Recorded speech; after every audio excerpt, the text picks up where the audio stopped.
Diop loo indi. Adja tey li ma indi du sore ak dara li Cheikh Bara Ndiaye doon wax. bu ma comprendre li xew lépp ak borom làmmeñ yu ñaaw yi bu ñu sukkandikoo ci Cheikh Yérim Macky Sall leen ko def loo. Cheikh Yérim nee na. Macky Sall bala laa mën a fal dangaa mën a saaga Sonko. Cheikh Yérim nee na mboolem ku fi mas a saaga Sonko wala nga nekk ab saaga kat Macky Sall fal na la. Macky daal bañul koy saaga waaye ku ko saaga lay bañ Yérim dee ko wax borom xam-xam bu rëy boobu macha allah awa kii bu rëy boobu journaliste bu rëy boobu nga xam ne xam-xamam jéggi na Sénégal ba mu dem Afrique di jàngale waaw moom niwam dépassé na Sénégal waaw ba mu dem ci bitim réew di jàngale xam-xam ndax niwam dépassé na Sénégal moom Yérim ñu dem déglu Yérim mi nga xam ni liste bi photo bu ngeen gis rek ci vidéo bi moom ab vidéo la moom Yérim moo ko defoon di wax ni ñii Macky Sall moo leen fal parce que ay saagakat lañu moo tax ñu déglu ko dellu si waat. ak i saagaam ku mel ni Bougazelli avant muy am problème ak i saagaam ku mel ni Suzanne Camara ak i saagaam dem na ba nga xam ni sax Macky Sall léegi pour mu nommer la faaw nga nekk ku mën a saaga Sonko. xoolal par exemple Mohamed Lamine Massaly nga xam ne dafa mu. loolu moo tax boo xoolee ba ci biir aussi mais contrôle kuy saaga ñeneen ñi xoolal ku mel ni Californie nga xam ne da ko doon saaga di ko saaga. c'est-à-dire boo bokkee ci moom di saaga ñeneen noo amul problème. donc moom contrôle saaga de principe bu saaga contrôle ko li mu contre mooy saagakat yi nga xam ne dañuy jël saaga yi jëmale ko ci moom te moo tax nag fal googu muy fal ñiy saaga moo tax mu bari ay saagakat ci parti saagakat yu bari yooyu nag moo tax ñoom dañuy dem ba amatuñu légitimité pour di ŋàññi ñenn ñi ku mel ni Mollah Morgan par exemple man dama koy déglu ku am information la xam koy informé waaye lu mu wax am na fu mu ko teg des fois nag saaga yi yàq ko mais lu mu wax am na fu mu ko teg léegi nag boo yoree ay saagakat Mollah Morgan bu la saaga doo am légitimité pour mën ko critiquer ci saaga yi malheureusement ku mel ni Mati 3 Pommes 2.0 tey boo xoolee journaliste bu réputé la woon tey beneen taxawaay maanaam ci internet des fois mu def sax ci registre attaque personnelle attaqué nit keek yooyu alors que ku mel ni moom dafa waroon a gën a dëgëral déontologie mi ngi ciy jéem waaye des na bref Macky Sall ñi mu créé mooy ñoo xam ni tojuñu fenn ba pare fu ñu toll ñi ngi saaga ñi ngi ŋàññ ñi ngi joxe ay leçons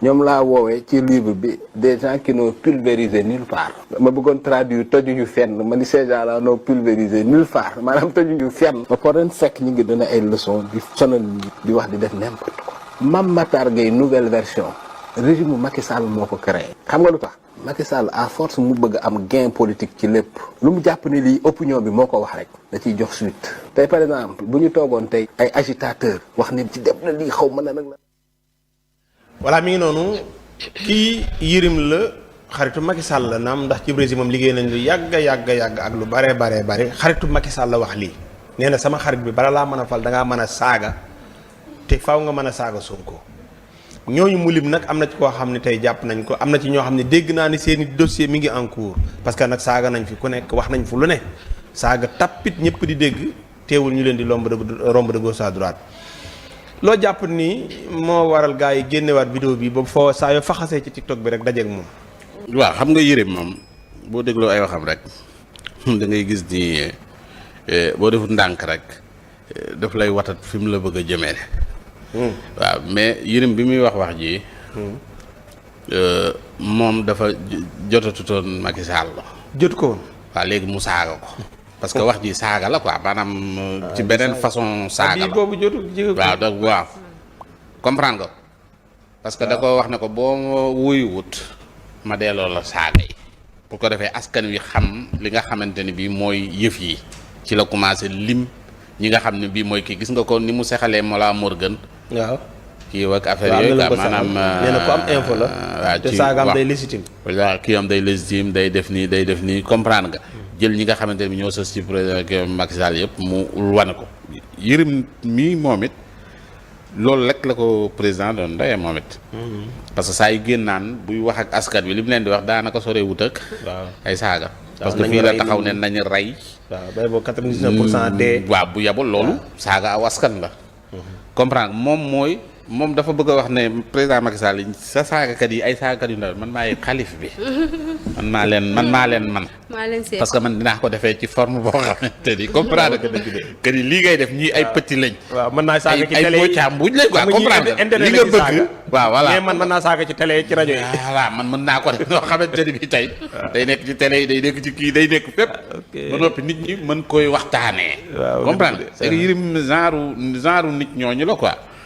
mais président Macky Sall li lay wan tamit ne la boo seetee bon réew mi fi mu toll nii tey moom daf ci am part de responsabilité bu rëy. maanaam ci yëf yi ni mu demee ni bonne part de responsabilité. waaw part de responsabilité bi mooy ñi mu doon déglu ak ñi nga xamante ni bi tey ñoom la jëloon pour ñu def leen bouclier nekk ci ginnaawam. loolu moo indi désordre bi nga xamante ni bi moo nekk ci penc mi. comprendre loolu moo dem ba mujj gi. parce que man su ma la jëlee sooy bu pour nga may saagaal.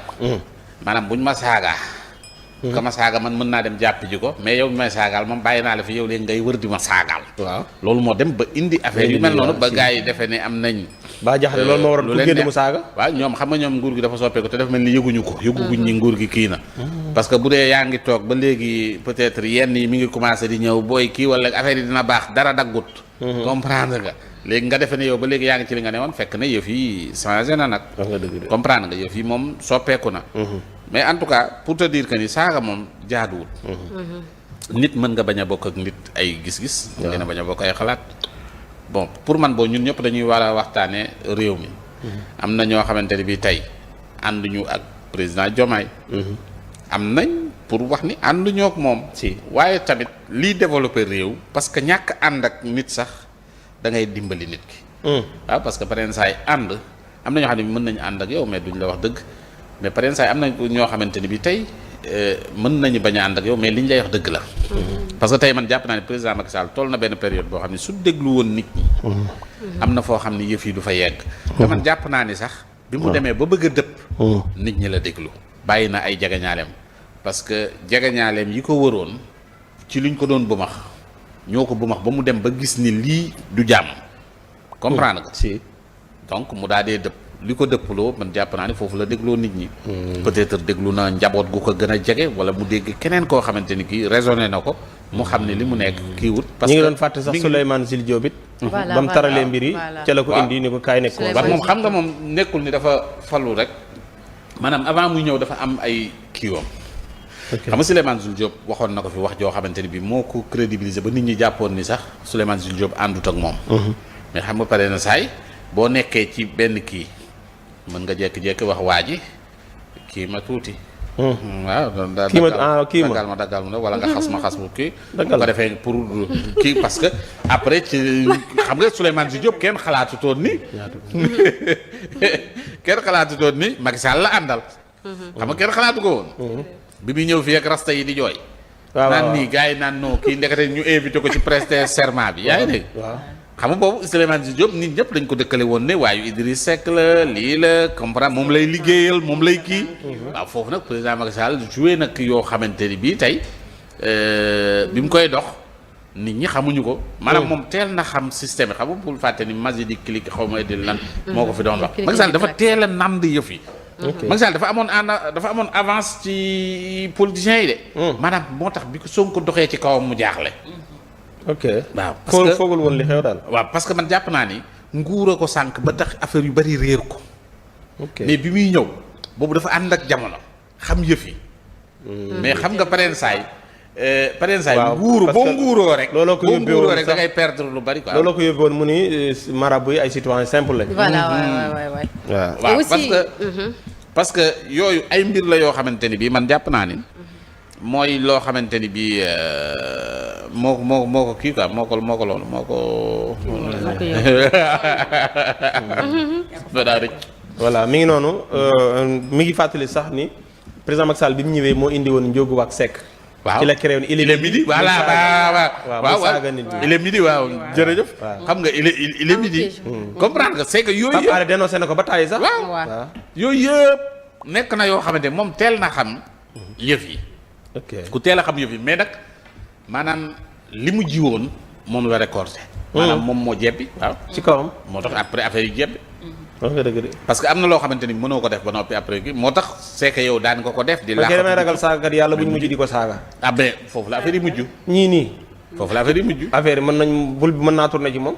maanaam mu ne fa mu nekk Maroc ñu koy yónnee. waaw ñoom gars yi mën na ñoom ay missile la. mais Macky dafa ragal te tamit dafa ragal ko critiquer. ragal na ko saaga aussi. gars yi nañ ko fekk nañ fexe de telle sorte parce que. man li ma gis démb la alaaji noonu bu continuer gars yi dañ ko koy yónnee de yow li ma gis démb gis nga ko. ci réseaux sociaux yi. fan ci réseaux sociaux yi li commencé gis nga ko. booy yi commencé décoder loolu. waaw saagakat yi am na ñu commencé. waaw commencé nañ ci seen biir am na yu génn yoo xam ne kenn mënu ko wax ci télé. waaw damay ragal ñu tourné missile yi nag. dal ci ñoom tourné. ñii li may wax nii dégg ngeen ñii li may wax nii li gànna naan yéen a ko tey li ma gis ngeen ko waaye ñii li ma gis ngeen ko. doy na waar. kon mi ngi noonu Adja lii la ñu andi woon di ñaan yàlla rek réew mi daal di dox ci jàmm. amiin amiin am nañ ci yaakaar ndax ñi jël réew mi bu ñu leen jàppee ay gone yu xam réew mi lañ. gone yu xam dëkk bi lañ. gone yu xam réew mi lañ te incha allah dana dox. d'accord waaw bu ko defee ñi seen borom kër tukki président Diomaye voilà ma gërëmaale président ci benn acte boobu boo xam ne fekk naa ko dalal jàmm démb. dama fa am benn malade boo xam ni dafa jalise la. ñu ni bi président ñëwee dafa indi lu am solo ci hôpital bi. muy fii ak malade bi mu ngi biir hôpital. état bi moo koy jël en charge. ba keroog muy génn su génnee ba commencé nag di jox def ay rendez-vous. day commencé fay. malade ba nee na daal def na 7 jëlis yoo xam ne démb. def na ko président Diomaye ginnaaw ci ndogal loolu mu jël moo tax fayul. d'accord macha allah. kon insuffisant rénal yi moom macha allah yal na yàlla wéral leen.